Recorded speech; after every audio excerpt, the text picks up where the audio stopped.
Hello, this is a video. My Little Thought Tree is the YouTuber, and he's talking about the Breakfast Club that came out in '87. I would have been a young man when this happened, and it's a very memorable film for those of us who are of that age.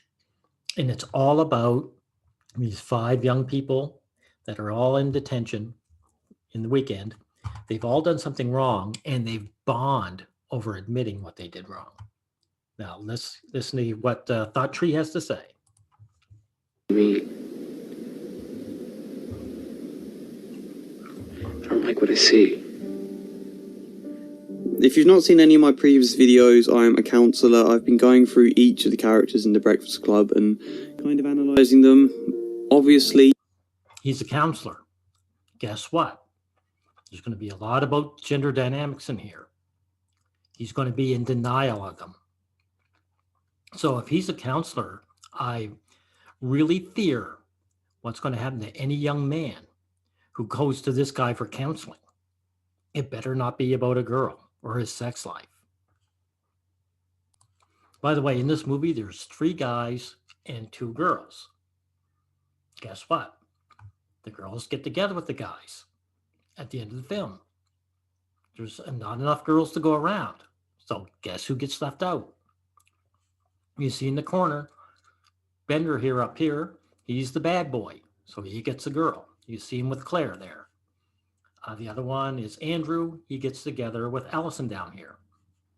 You see her face down here. This guy is a nerd. He's a low status man. He's the lowest status in the high school. So of course he doesn't get a girl. So the 80s were actually very truthful in a lot of ways. You know that? And so this guy, my little thought tree, is going to have to ignore that. He's going to have to ignore that girls go for status and it's not like high on the list or even number 1. It is the thing. If you have no status, you are deselected, and Brian here gets deselected. Thank you. So he's talking about the character Brian. Let's hear it. really, he's never horrible to anyone, even if he does sort of sneer at Alison and Bender, but he's never... No. He doesn't sneer at Allison and Bender. What he does is call out Allison on her bullshit. And of course, that's the only way he can do it. You see, the reason why he calls her out on her bullshit, because she can't beat him up. But this guy's going to, my little thought tree down here, he's going to say how Brian just takes it. Of course, because the 2 guys can beat the shit out of him. And Brian knows his place. You don't mouth off at someone you know can and will beat you up. properly horrible, and sure, he's a nerd, but he's not like that super nerd stereotype. He's just a nice, slightly underwhelming sort of guy that no one would really bear any animosity towards. He's pretty simple in that way, I guess, and I'm saying that very simple description first because I'm about to then proceed in kind of smashing it apart, I guess. Drawing out all the more emotional undercurrents and struggles and darker sides of Brian. We all like him, we all can partly relate. Okay, well, that's cool. As her romance being the kind of main driving force in the plot. And then there's Brian. What do we remember Brian for? He tries at one point to open up about the fact he doesn't like what he sees of himself, only he quickly loses the opportunity as it derails into an argument with Bender. And then, even when he talks about suicide, that derails into the comedy of a flare gun. He almost, but doesn't quite, get the same space to really open up and really show... You know why? Because nobody wants to hear it. He's a low status male. Do you understand that? My little thought tree? He's at the bottom. No one cares about him. Now let me look at this one. This is Allison's, right? Let's see what happens here. Let's see. I just want to make sure I get right to the right spot. Okay, let's start here. fault for provoking this reaction in her, and Brian has his mouth gaping for a moment before turning to Andrew. Andy, you want to get in on this? Allison says she wants to run away because her home life is unsatisfying. And he's sitting there like he wants Andrew to share in kind of mocking Allison. No, he's not mocking Allison. He's calling her out on her bullshit, which is fine. And like I said, the reason he does this is Allison can't beat him up. And that's why he takes it from the guys, but the girls, I mean, Allison here, by the way, he knows he has no chance with her. So there's nothing for him to lose. My little thought tree, right? But this Andrew here is a jock. He has high status, so he does have a chance with Allison. So of course he opens up to her, doesn't he? About this. Andrew doesn't mock though. He doesn't believe this act she puts on any more than Brian does, but he doesn't mock her for it. Well, Yeah, of course. Because he wants to get with her. He sees her. Allison is a beautiful young woman. And let me tell you something. She has status from that alone. Matter of fact, she has higher status than any guy in the school. In the hierarchy, she's above all the guys because she doesn't have to become a jock to have a social circle or get with a guy. She has supposedly low status, but guess what? This high status man gets with her. Right, my little thought tree? Right. everyone's home life is unsatisfying. And if it wasn't, people would live with their parents forever. Yeah, I understand, but I think hers goes beyond what guys like you and me consider normal unsatisfying. And now is the moment Allison decides she's had enough of this conversation. She tells them, Never mind, forget it. Everything's cool. Yeah, whatever. Because what's really important, as I say, is this guy's reaction, right? oh, she's Andrew. a basket case, or she's a shopping bag lady. Andrew instead basically says, no, you're a school student just like the rest of us, with vulnerable feelings just like the rest of us. Beneath this act of grittiness and darkness and all of that is a hurt girl. I want to understand what's hurt you. He says it in shorter words than that.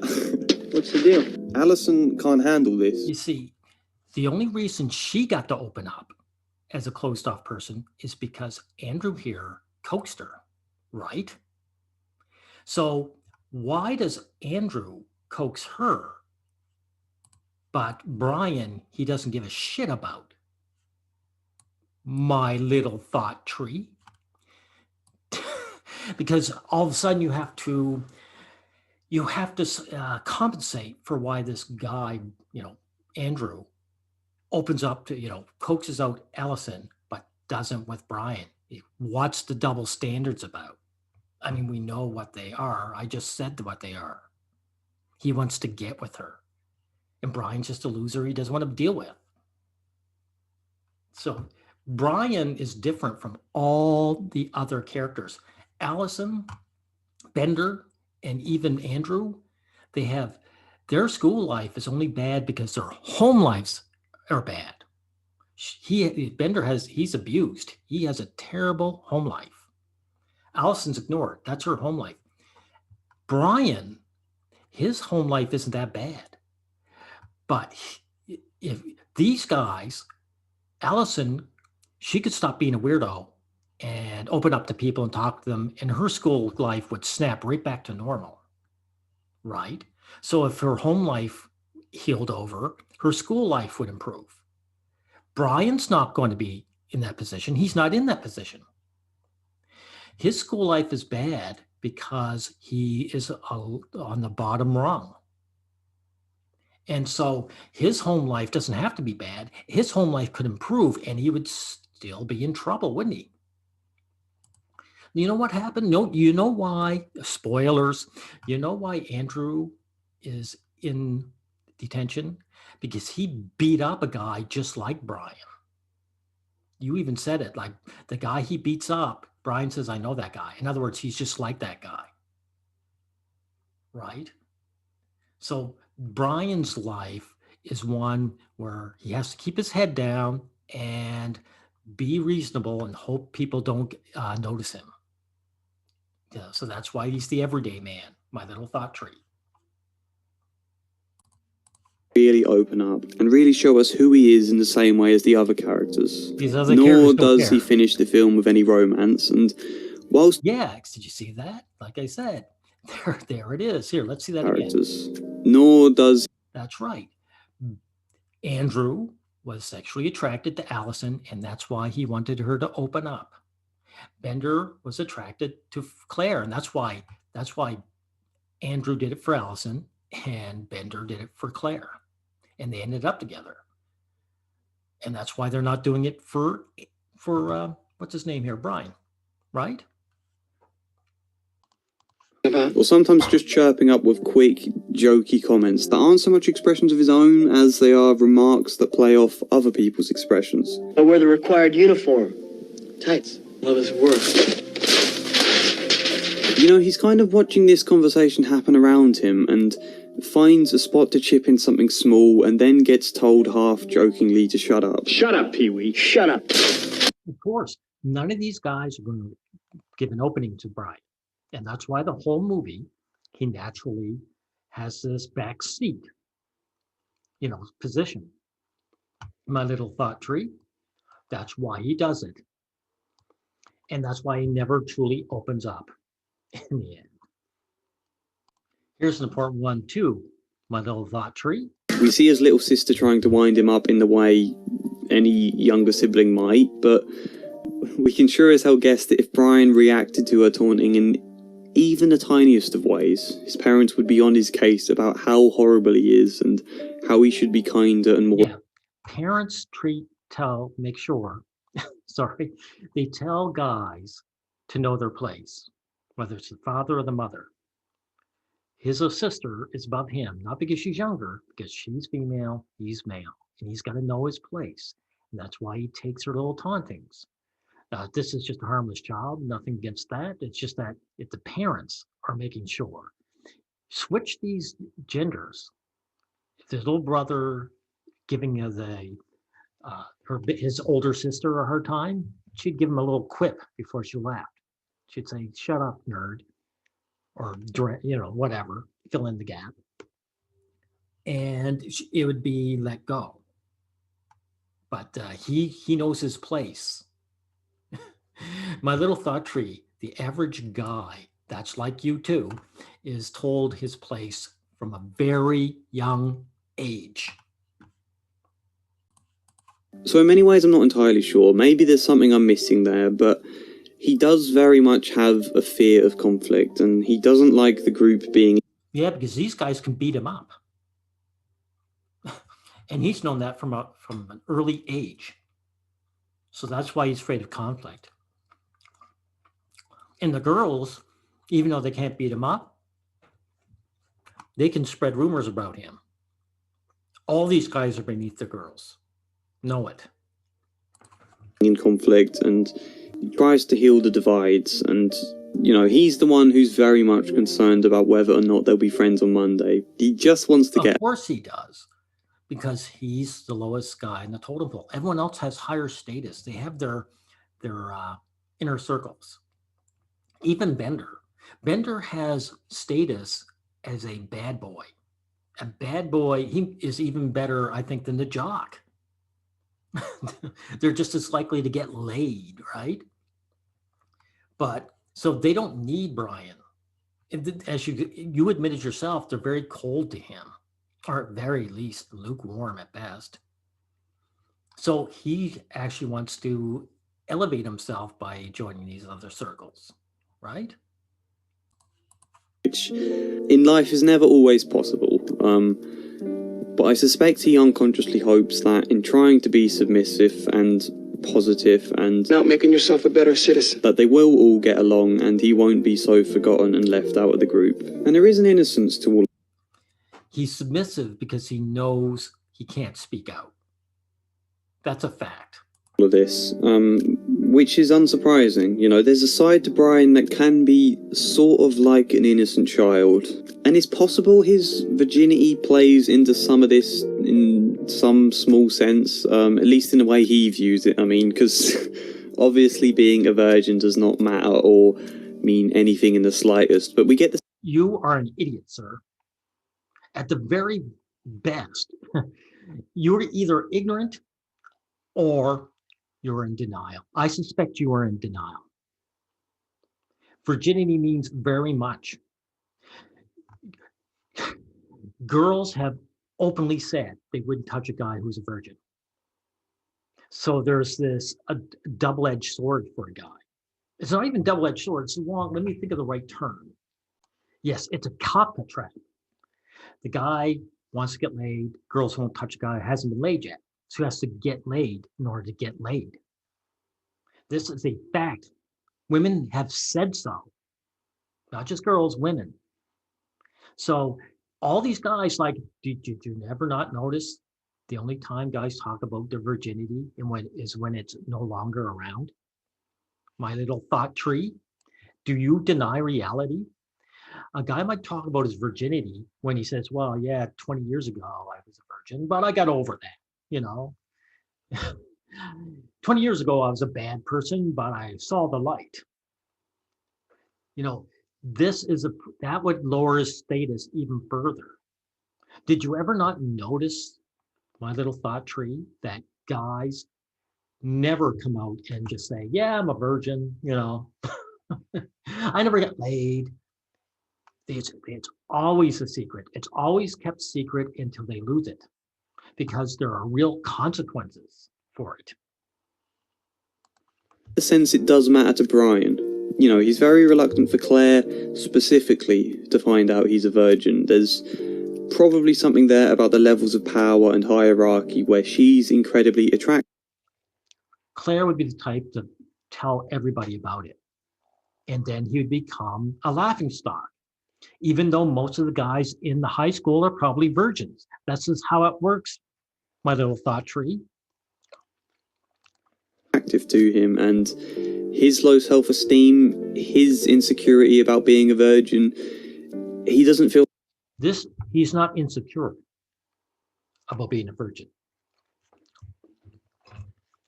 If it was about security, then there'd be confident guys who walk around proudly and say, I am a virgin.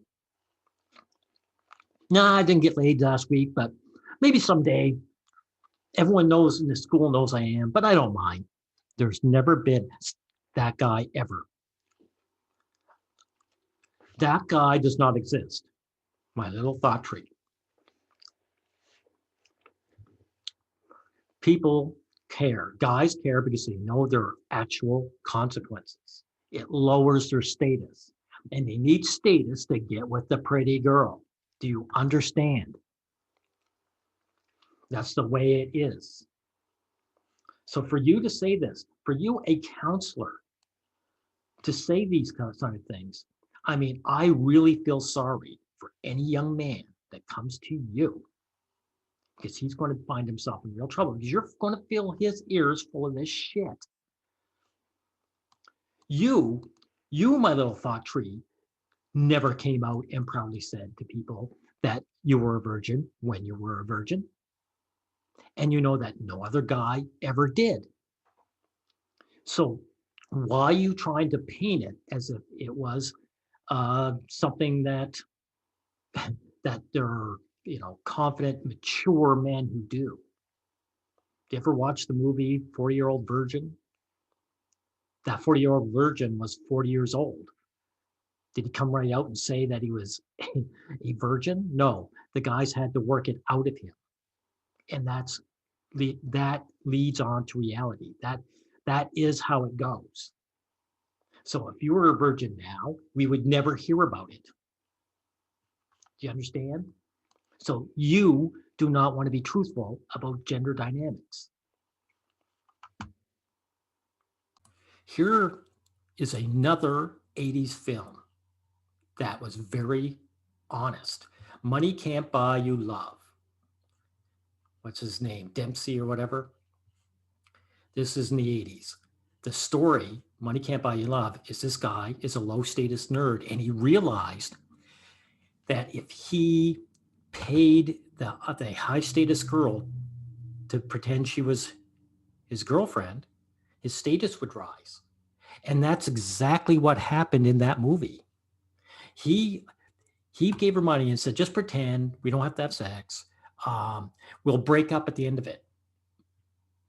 We'll break up at the end of the movie. And she went for it. She said, yeah, I could use the money.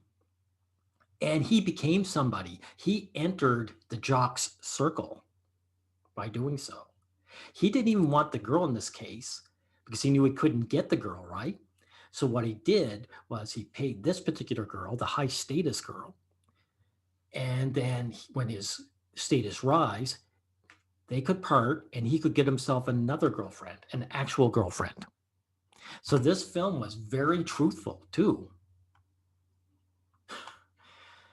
My little thought tree, you better come to terms with gender dynamics and what really is truthful and what isn't. Because you are going to be not only useless as a counselor, you're going to be harmful as a counselor unless you are willing to come to terms with the actual facts of gender dynamics. Thank you, sir.